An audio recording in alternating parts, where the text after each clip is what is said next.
Hey, friends, welcome back to another episode of One Great Question. And today I'm incredibly pleased to be introducing you to, if you don't already know, the genius that is Nigel. And Nigel and I have come across each other in various places. Probably like most people in Atlanta, I would imagine it was through my brother Jerome, because everybody knows Jerome as Dr. Jerome here in town. And it's one of those funny things. In my earlier life, when I was a musician in my 20s, it was like, oh, people knew me as a musician, and then they would meet my brothers. And then I moved to Boston, and I come back a couple of years later, and it was like, oh, now everybody knew Dr. Jerome, and I was Jerome's brother. And it's my favorite transition that I've ever had in life, is to go from Carl the musician to Carl, Jerome's brother. But I came across Nigel. I've come across him in different spaces. First, as a speaker, and then I've come across his work as a spoken word artist, and then as a writer and an author, and even now coming across his work as a creative director. But more than anything else, he's just a great hang. So, Nigel, thanks for being with me today, man. Yeah, I'm really grateful to be here. I appreciate you having me on in the space, and I'm really excited to have a conversation with you today. And yeah, more than anything, just be with you. As we discussed kind of before we hopped on together, it's always good to see your face, to experience your joy. And you're one of the best question askers and listeners that I've ever met in my life. So I'm very excited to, yeah, as a person that very much enjoys dialogue, I'm pumped to see what we get into today. Well, that's high praise coming from you. So, the podcast is obviously new in this format. And so we've got three of the same questions that come through the podcast, and then lots of other ones that come out. So, I would love to know, as the first question here, all around Nigel, is if you were going to introduce yourself to one of my kids, and my kids are now 10 and 8 and 12, but for the sake of argument, when they were 8, how would you introduce yourself to my 8-year-old? If they're like, Yeah. and who are you? That's great. Well, I would just say that I'm someone that attempts to help people understand more about who they are through really creative ways of engagement. And so I would imagine that maybe there will be a follow up that says, well, what does that actually mean? And I would say, well, I write books on a myriad of topics. I wouldn't use the word myriad, even though I know that your children are very intelligent and they would absolutely understand and know what myriad meant.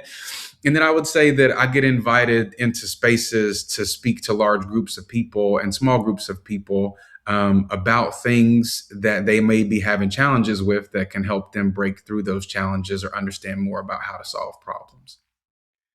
Amazing.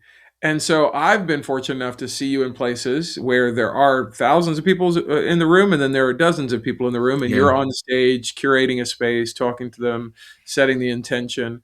I'm fascinated in your journey around that. If the 8-year-old version of you were to see Nigel's life now, what would you say that they would be like proud of, or would make them go like, wow, wait, you did what? Or you're doing what? What's the thing Yeah. that might come up for the 8-year-old version of Nigel? This is really good.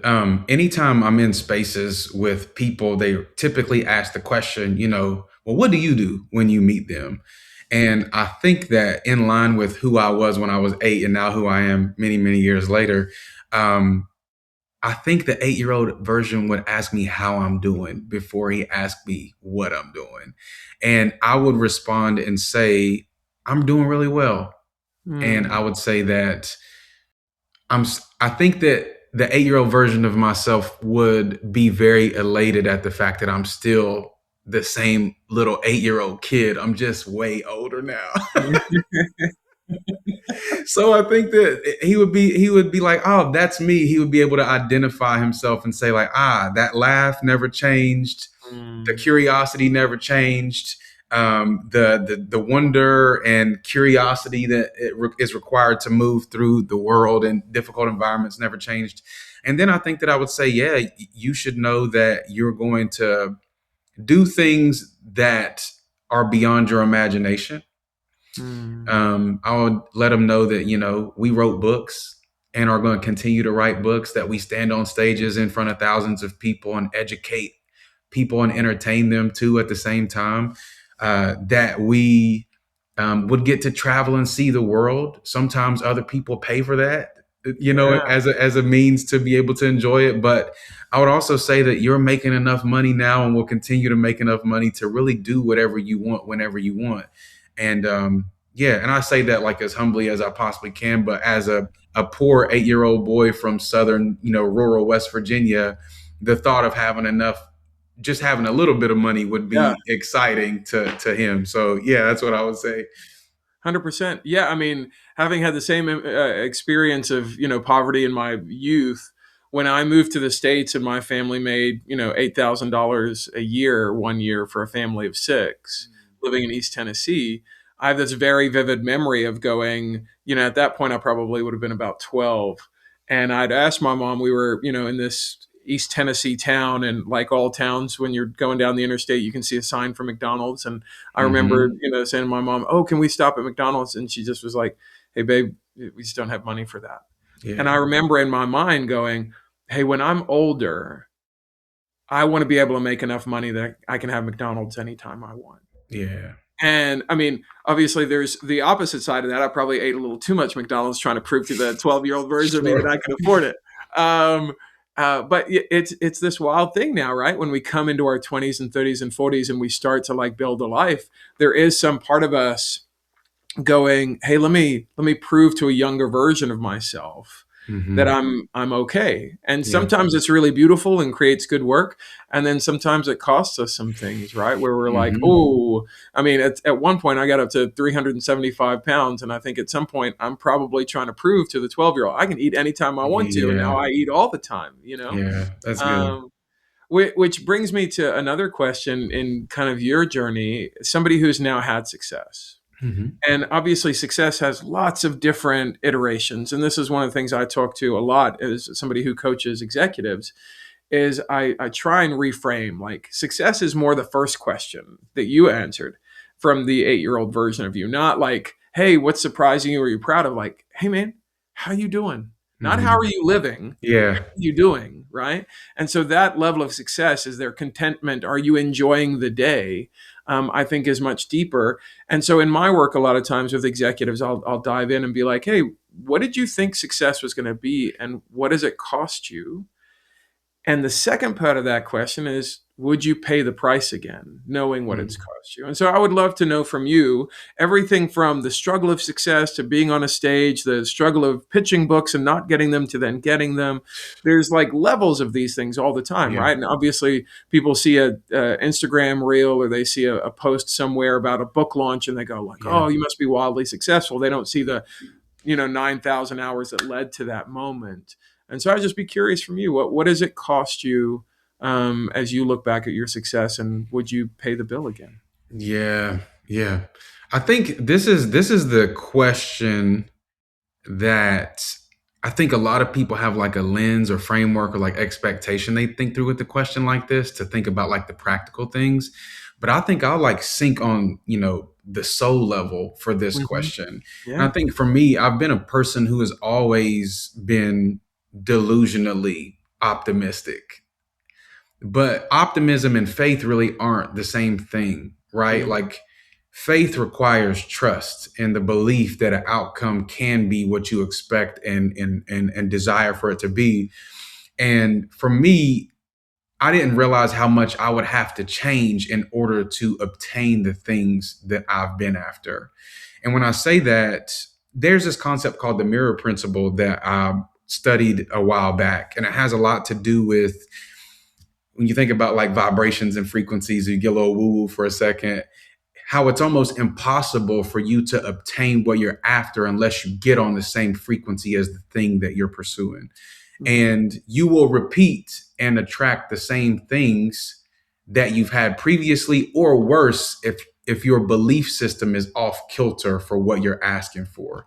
And I And think this, if we can pause just 2 seconds, I hate yeah, to interrupt, but for anybody who might have lost us on the woo woo, I want to help them a little bit and help yeah, them understand like, do we know that this thing, this physical thing here, has a frequency? It has a mm, literal atomic vibration. And when I go from an iPhone, whatever, to then an iPhone Max, because it has different size, the atomic connection of that is literally different frequency. So what you're talking about isn't just, okay, we're in this really hypothetical, space. You're going, the physical world around us has a Yes. frequency for different things. And for me to hold one bowl is going to have a different frequency, quite literally, than a bigger bowl. So when I'm trying to elevate, it's understanding what's required of me. And so, sorry, I just wanted to interject real quick in case we'd No. lost somebody and they're like, hey, let me fast forward through the woo woo. It's like, no, the whole world around you is a frequency. Just ask your favorite physicist. Listen, I'm so grateful that you interjected because that is amazing context for this. So, in the same way that the phones change and the accessibility changes and the possibility changes, it works the same way when it comes to the things that you're pursuing. And for me, I realized that a lot of things that I was praying for and a lot of the things that I was pursuing and the things that I was writing down on my list of aspirations that I do at the beginning of every year, I discovered that I was really on a soul level, not aligned with what I was after when it came to my belief. And I had to change, and it required a deep season of humility where I was without a job for about 9 months. I had to go work at a restaurant and bus tables and take orders. And now it was a nice restaurant, right? Michelin Yeah. star, but at the Yeah. same time, it was wildly different from being in these creative spaces and speaking on stages. And it was almost as if the opportunities that had been previously presented to me were pulled away briefly so I could see what I really wanted and why. And Mm, then after a process of about 9 months, I was slowly changed in a very painful way because I desired so deeply to have the things that I once had in a new capacity. But the new capacity had to develop in me first before I could actually obtain the things that I was after. So I think it's cost me, yeah, old ways of thinking, bad habits, patterns that were not conducive to me going in the direction that I desired to go in. And it also kept me away from communities that I did not need to be a part of too. And when I say that, you it is impossible to celebrate and join in on the beauty of receiving that blessing with people that won't celebrate you or people that didn't support you in the process or people that held their applause until the thing actually happened, but they silently believed that it wouldn't. And so, yeah, it's painful to think about, losing family or losing friends or being ostracized by someone else for going after a thing that you deeply believe in and feel called to. And so it's cost me a lot, and I would pay the price again because who I am as I've evolved through this previous framework of thinking to get to this new belief that says, like, no, I am worthy of these things that I'm obtaining. I do deserve to be in these spaces. I have worked really hard and earned the ability to share the messages that I want to share with the world and create in the capacity that I desire to. And so my output is more helpful and supportive to the audiences that I serve because my belief system and my brain changed en route to the thing. yeah. Man, what an incredible way to put that. Because I think, too, in the world in which we live, in which things like entrepreneurship and founding and startups are now deified, and it's like, hey, if you're not an entrepreneur, what are you doing with your life? Everybody should be making, $100,000 a year on 2 hours a week, and you can just, build this and do this and be a, kind of cult of personality. Mhm. What people don't talk about is anybody who's done that you might respect or value the ecosystem that they've created. There was just a metric ton of time in the woodshed. Mm. I shared something yesterday, a line that came out of a coaching session probably 2 years ago when somebody was trying to speed stuff up. And they were like, we got to get there faster, faster, which I understand as a founder and a leader that they're going, hey, there's a real press here to make money now, or else this thing will go under. And I said something that accidentally just shut down the room because there were about 10 of us on the call. Mm. And I just said, you can't microwave a steak that you would want to eat. And it's this idea, right? That when you go, hey, you can't eat immediately and nobody around you can eat right now, a lot of the people at the table will be like, I'll just take some instant ramen right now. And Yeah. listen, I'm not slamming instant ramen. It's got a place and it's got the thing. But if you've got a vision for a steak and you've gone like, hey, I bought this sous vide and I need to do all this stuff and this thing's going to take time and it takes care and we need to evolve in our Mhm. thinking around this while we give it time to mature and soak and do the things that it needs to do. And so Mm. I just I'm such a big fan of your philosophy around this in that it goes, I'm okay with losing whatever speed would have gotten me. Yeah, that's And true. sometimes, I look about this and I audit this in three ways. Any adjustment in mindset will have an adjustment in one of these three things. First is energy. Like, I'm like almost kind of what you're talking about, a frequency, my capability to do a thing. So for the people who are thinking about this in business terms, you want to audit for capacity. So energy or capacity, whichever word works better, you're like, can I actually do the thing that I want to do if I don't pause? Because for those of you who don't know, who may not follow Nigel yet on the socials, which you should, my man can sling some weights. So he's in there in the gym right there. If I'm saying, hey, Nigel, let's throw on, 45 plates and go hit the bench. First thing, you're like, hey man, we might need to do a little stretch, maybe start off from 25s. I'm like, man, there are people in this room. I got to throw on 45s because they're looking at me. Yeah. And will they leave the room if they don't see me throwing up real big weights on this bench press? Because I'm a big guy, so shouldn't I be able to do this? And they should on themselves, right? And then everybody needs a presence like yours who goes like, look, man, I'm big, I'm fit, I'm strong. We're going to start with 25s. We might start with 15s. We might start with fives. But Yeah. we're going to gradually warm up so that when we do the thing, it's worth doing and it's going to build the muscle the right way. So that's the first thing, is capacity. The second thing that we've got to audit for is time. If this thing stands the test of time, it will take time to make. Yeah. So if you want something that's not going to last, well, then you can probably do that quickly. But if I want something worth doing, if I want to do work worth doing, it will require time in order to stand the test of time. That's good. And then the third one is capital. And this is typically people. Like, who are the people who are being drawn to that long-term vision, who want to eat a steak and not, have some instant ramen? Who are the people who want to be fit over long distance, not just have a quick show off in the gym? Who are the people who are going, I see the thing that you're building and it's worth congregating around, and it will require community and effort and sacrifice. Yeah. And I'm willing to cheer you on day one and be a part of lifting that weight, as opposed to waiting until you show up and hope I get a little bit of the shade of your greatness and your glory, and I can sit underneath that and claim some of it for myself. But I'll just show up during the credits That's good. at the end. And so It's a great I love framework to this. think through. Yeah, I love this philosophy of yours in that it's going, who am I? But one of the things you said to me earlier that is really sticking with me around this idea of sacrifice and success is, there are a lot of people right now in the culture who are deciding who they're going to be based on the success. So they're almost trying to play the game, right? So obviously we live in incredibly volatile times. Anybody who's listening to this, who's a human in 2026, is going, are they going to talk about politics? Are they going to talk about immigration? Are they going to talk about religion? Are they going to, and all of those are just fraught with people positioning to what they will and won't say based on the audience that will and will not listen to them and how they can capitalize on it. For somebody who speaks in front of as many people as you do, and as many diverse rooms as you talk in, I would love to know this. Who is Nigel becoming to the culture? This is good. I think first, I just want to be a person that signals safety to my audience. And when you think about the development and the building of a platform, you don't do that by yourself. Now, you can engineer and manufacture, you can buy thousands of followers and buy bots for engagement, etc.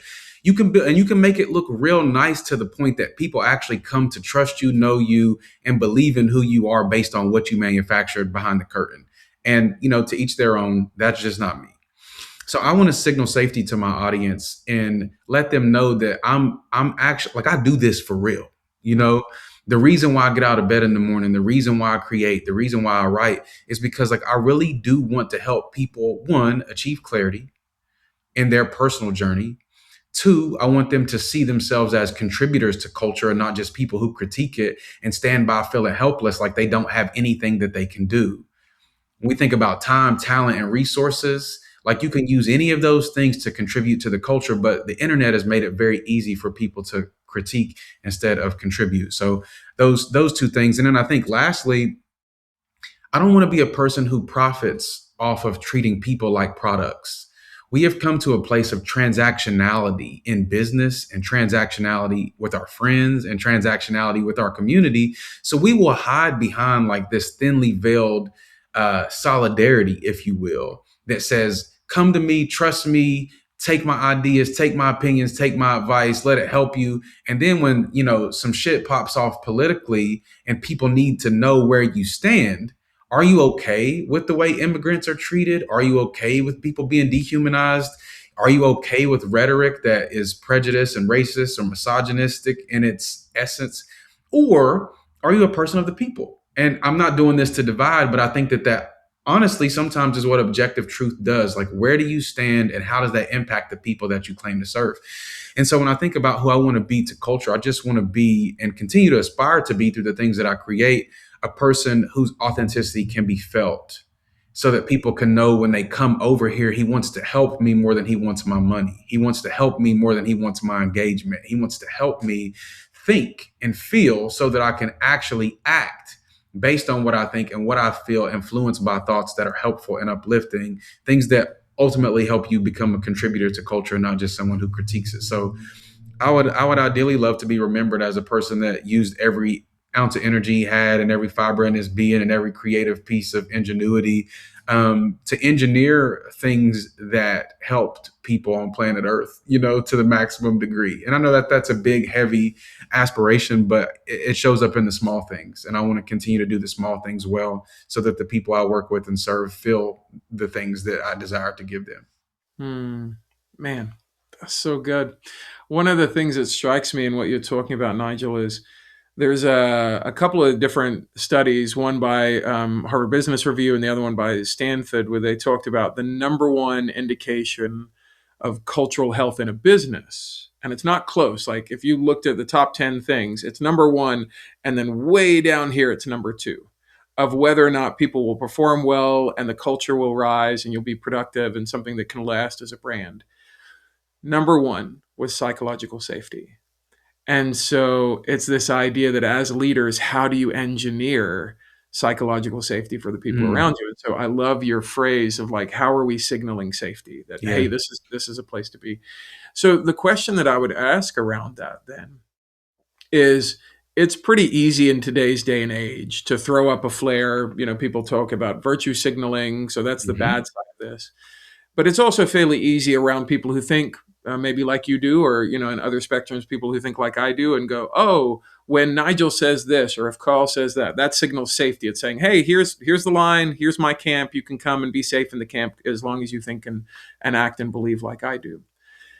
I think the interesting question now becomes in 2026, how do we signal safety to people who believe differently Hmm. so that there is a place to find a moment of common ground and then move towards a preferred future together? And Carlos Whitaker says it, this way. He's like, I don't stand on issues. I walk with people, I think is, I'm Hmm. paraphrasing. I Hmm. don't know if that's exactly, but That's the exactly what he says. That's okay, good. great. All Yeah. right. Okay, cool. I don't want to misquote somebody because Carlos is brilliant.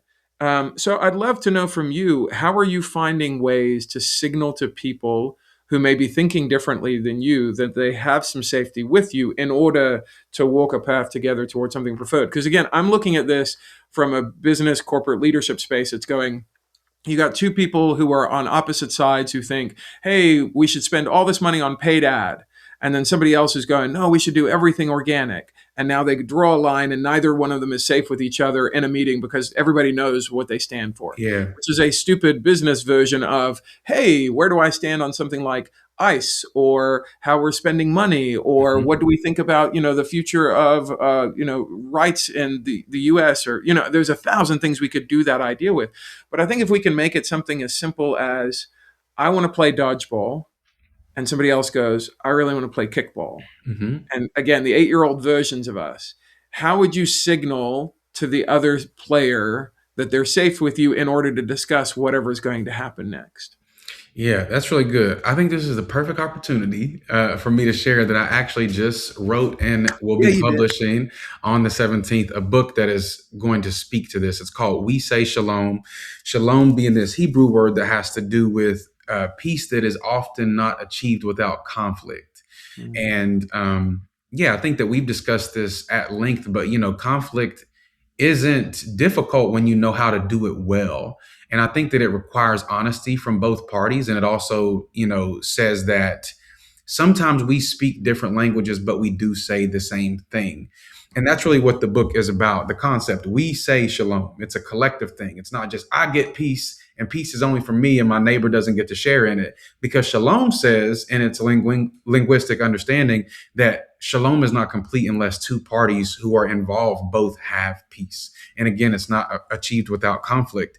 And so, It's the idea is wholeness, right? With shalom. yes, yes, wholeness, peace, the completeness. It's this, essentially the garden before the fall, if you will, where everything is put in its in rightful place. Yeah, because I'm Um, not whole without you. If I'm ex- okay, but you're not okay, we're not whole. yes, if it's good for a few and not good for all, then I would argue that it's not good. Yeah. And so, yes, so curiosity and connection, those two things go hand in hand. So when we have people who are saying things differently, we have an innate responsibility that we oftentimes have to wrestle with ourselves to get to, that says, what can I be learning right now from the person I'm experiencing conflict with?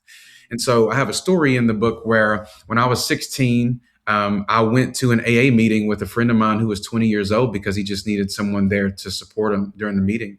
And very shyly said yes. And I walked in there with all confidence and stood up and said my name and why I was there. And what I learned through being exposed to AA is that they actually have this concept called you spot it, you got it.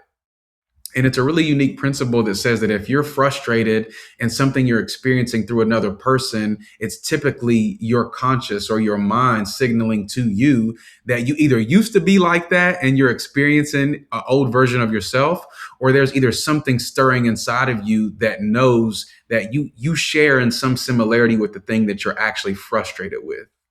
So that always spoke to me when it came to the power of words, because I think in this time that we live in, where like sharp edges and reflexive thinking, the reactive nature of comment sections and, that is almost rewarded more than empathy and patience Mm-hmm. and kindness and slowness and gentleness is. And so, what I would say is that in order to signal safety to people who we're on opposite pages with, we have to start by looking with, okay, well, what do we actually have in common? Mm-hmm. And you can typically, if you have a hard time identifying something you have in common with the person that you're in conflict with a big opinion on, is that, wow, this person is a human being having a very real, palpable experience in the same way that I am. Yeah. And you have to keep in mind that people grow the way that they're treated. So who's to say that they haven't arrived at the ideology that they support and stand on because of the way they were discriminated against, or the way that they were mishandled, or, an outburst came from years of being unheard, and the whispers that they once whispered turned into shouts over time, and now they support what they support because of how they were treated. You have Mm-hmm. an opportunity to potentially turn that treatment that they've experienced previously in the opposite direction through how you engage with them. And Mm-hmm. people, I've learned, specifically as I work in these workshops with people and teams, and even, have conversations with people when I get off stage or in DM with people who engage with my content, it's that curiosity and vulnerability go hand in hand with each other. So if a person stands opposite of you and they're very adamant about pushing the thing that they support, and you don't fight back against them first, you just stop and say, can you help me understand how you've arrived? The shoulders drop a little bit, the blood pressure goes down, the heartbeat decreases, and that person feels seen, and you're giving them an opportunity to feel heard, which maybe your body and your mind are like, they don't actually deserve that because this is a really aggressive stance. Yep. You have to overcome what you're experiencing bodily, but also what you're experiencing mentally and emotionally, which is really, really hard to do. But if you're able to stop yourself, if you're able to pause first and be patient with the person, you can see them, invite them to share so that they feel heard. And then out of your, due diligence to be the person to take the first step, you can connect with them on a level of vulnerability that might lead to an actual solution instead of continuing to perpetuate the problem. Ah, yeah.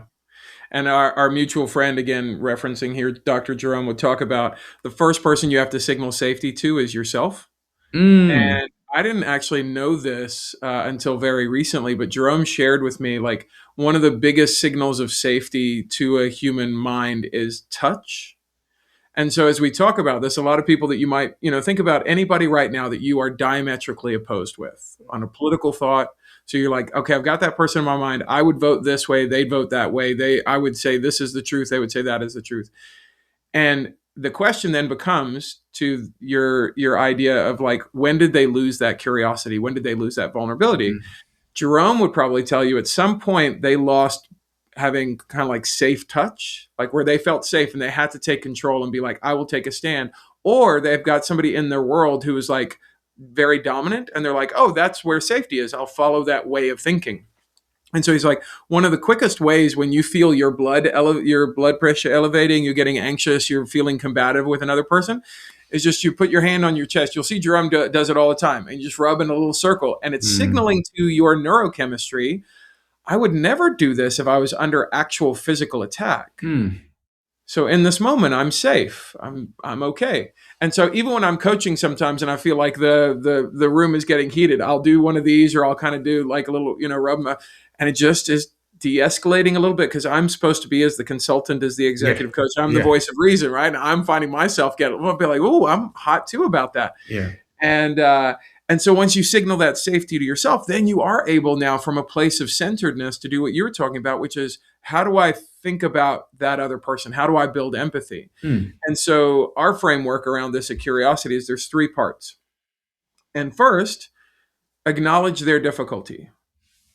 And so it's this idea of, okay, if I was sitting here, you and I as an immigrant, you as a successful Black man, and we were zoomed into a Klan meeting, and they're like, okay, Yeah. neither one of us is safe. I'm an immigrant. They don't like what I'm going to think about. You're a Black man. You're the hell, sure as hell's not safe. And you're going, hold on, Carl. So how are we signaling safety? It's like, well, could I get to the place where I am acknowledging what was difficult for this person? And I find myself, because you being a public speaker, one of the first things you were probably, heard as a trick from the 60s and 70s is, what do you do with the audience if you're scared? You Mm. imagine them Naked. naked. By the way, I think that's the weirdest piece of advice ever. Be like, Freaky ass piece of advice. Who? Why? What is why? the point? Why are we doing this? What pervert was like, hey, I'm going to try and get the whole world to imagine everybody naked? Yeah, just come on. I've switched that in my mind. What I do is I try to imagine the 8-year-old version of this person before they experience trauma. Yeah. They don't have any worldview that is like interesting or complex or combative. They just want to play. They're hoping they walk outside and it's the middle of summer and there's 8 friends in their neighborhood who they can go play kickball. Yeah. And I would imagine a Klan member this way, like, who were you at 8 before this happened, before something broke in your world? And Yeah. at that point, I can acknowledge difficulty. You, like me, like every human on the planet, have experienced some sort of trauma. I wonder what's difficult in your world as a byproduct of that. Yeah. You don't feel safe. So acknowledging the difficulty. Second thing is we affirm the effort. And this is, affirm, AFFIRM, the effort, because I speak weirdly, EFFORT. Affirm the effort. I have to There it say is. there we go. We finally got there. And in this place, what I'm doing is going, you've done something with great intensity and urgency and personal cost. And it may not have produced the results that I would have wanted, but you've gotten up at 5 a.m. and done a hard thing. You've fed your kids. You've gone and gotten a job. You've worked a job you didn't want. You've put in effort somewhere. So I can see there's personal agency. And I could affirm that. Like, I see, Klansman, that you're a really hard worker. Like, you're showing up to work and doing a thing. And I can acknowledge that without excusing the outcome. And this is, again, I think where we get things crossed up, is we always want to praise outcome as opposed to affirming input or effort. Yeah. And the more we do that, it's now we don't have the dissonance, which I'm sure you also experience, is, well, hey, Carl, if you give this person any sort of credit, you're acknowledging and affirming and standing by what they believe or the outcome they're trying to create in the world. And I'm like, no, I'm not. I'm only affirming that there is some input that is worth redeeming. And the moment we can do those first two things, that's all the empathetic EQ bridge. And then the last thing comes to your brilliant point is now I go, so what would look like a win for you? Like, moving forward, you're yelling this rhetoric, you've taken this hard stance. What does the world look like if everything works out for you? And typically what I find, and I'm be curious at what you found, is they're talking about their kids. They're talking about food. They're talking about not being scared in their own home. They're talking about, like, what does a world exist in which I'm seen and cared for? And I'm like, oh, me too. Your narrative just sounds wildly different around Yeah. those things. And then it comes to your point, is like, if it's good for one but not good for all, is it actually good? And Yeah. that's where we can then ask the question, because hopefully if we've built enough personal capital with this person, we're going, hey, I'm not trying to fight that worldview. I actually want the same thing. Yeah. But is there a world in which you live where somebody has to die for you to live? Does somebody have to lose for you to get the win? Because that's zero sum thinking, and I don't think it works. Yeah. That's really good. So, real quick before we jump into kind of our next part, I actually have a unique relationship with the clan. Okay, tell me about Okay. this. Yeah. So I say that jokingly because, one of my favorite authors says the best way into an adult conversation is through childlike humor. And I think that that's just true. And so my mom, she is white, she's Native American, and she's also like her dad was light skinned black. And then my dad, he is as black as your, iPhone screen whenever you press the off button. Now I'm here, caramel macchiato somewhere in the middle. Yeah. And we grew up in Southern West Virginia, very white, very few people of different ethnicities or races. And we were just, a very small family in this space that just was not built or designed or really accepting of us. And almost being mixed was a crime. Having like an interracial relationship was very unpopular in the late 80s, early 90s when my mom and my dad met. But my mom, one of her best friends from high school, her dad was a war veteran. Hmm. And when I met him, I would say I was probably around 4 or 5 years old. Okay. And my mom was very young. She was probably only 23 or 24 when we had first really been introduced to this family and been spending a lot of time around them. Her best friend from high school, this was her dad. And it wasn't until a decade almost after we had met and spent time around this family that my mom came to the grandfather and the grandfather came to my mom, and he always looked at her like she was one of his kids. And he came to love us like very deeply and dearly. He was like, man, these babies might as well be my grandbabies. Oh. But what he didn't tell her and what she didn't know was that he actually used to be a member of the clan. And she didn't tell me this story until 2 weeks ago. We were on the phone talking. He's now passed. And she said that he came to her in tears one night and was just like, hey, can we talk for a second?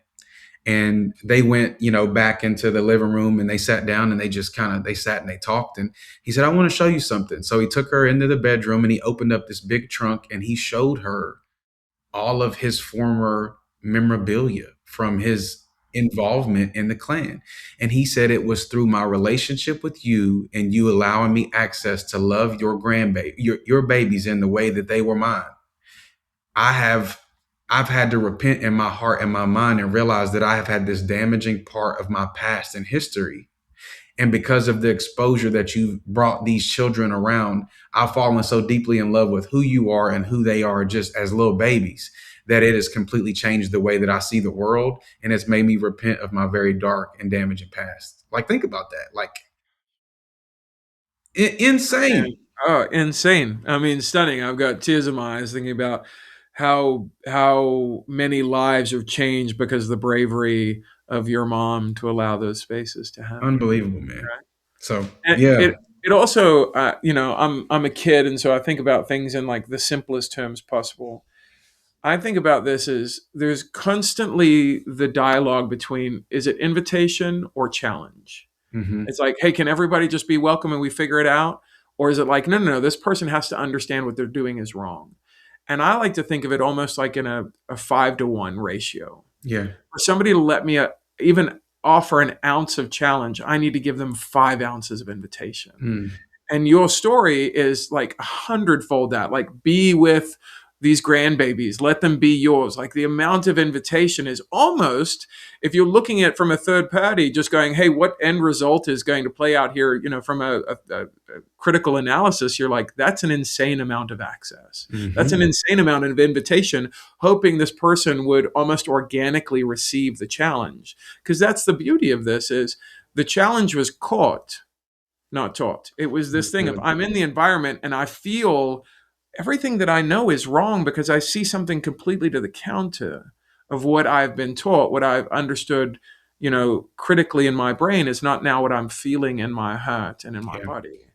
And what a beautiful invitation in that space. It's good, man. It's so good. So this brings us to, really the last space that or the question I'd love to ask. So we've talked about, what would the 8-year-old be excited about in your world, and then also what does success cost you? The last question that I love to ask anybody around this conversation is, as you look now, kind of, the last couple of decades of your world. I have the premise coming out in my book, and it's kind of the name of this podcast, One Great Question. And so, as if you look at your world, what is a question that changed everything?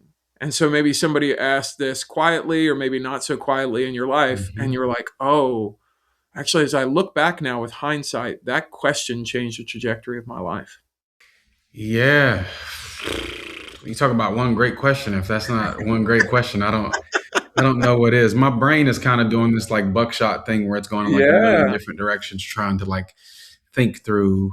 And the beauty of this is it's kind of like a Rorschach test, right? There's no right answer. It's like, Yeah, oh, where did my brain gravitate towards? And it might be something a week ago, it might be something 20 years ago, and anything in between. yeah. So I had a conversation with a person about 3 years ago, and this person is pretty well known around Atlanta in a number of different communities and respected. And we just sat down. We sat at the Flying Biscuit in kind of like the Candler Park area, and we just chatted, just talking life and work and love and business and all the different things. And I asked him because he was making such a big transition from doing, this kind of consulting work to more entrepreneurship without the consulting. And I was like, this dude is deeply convicted in the direction that he's going in. And I just asked him, I said, how do you walk away from the guarantee of finances and stability and benefits to go and launch your own thing? And he said, I have a cousin, and he said, my cousin makes about $4 million a year. That's a nice cousin to have. And he said, respectfully, this cousin is, not the highest grade of weed in the dispensary, if you know what I mean. This cousin That's a new is one. That's a is new one. yeah, just an ordinary person. But they have found their lane, and they're really driving their lane Uh-huh. at a pace that is healthy enough. And Hmm. he said, I had to ask myself the question, well, how much money do I want to make? Like, what do I think I can do? And he didn't do it through this materialistic lens of living some like wild luxury lifestyle. But he was like, I think that I have put a lid on my capability as a person in the professional workspace and industries that I exist in. He said, and I think that might be the thing keeping me from building and expanding and dreaming through these ideas that I have. He said, so as an entrepreneur, I'm now asking myself, what do I need to do to have a $1 million year? And he asked me, how much money do you want to make? And, zealously, a person in that conversation, not thinking anything about that before the conversation started, wants to be like, well, I can make $1 million. You know what I mean? But I Yeah. was just like, I had a number in mind, and I said the number. And it was a couple weeks later, I went, and I wish I had it handy in here. I went home and I wrote down 6 things that I wanted.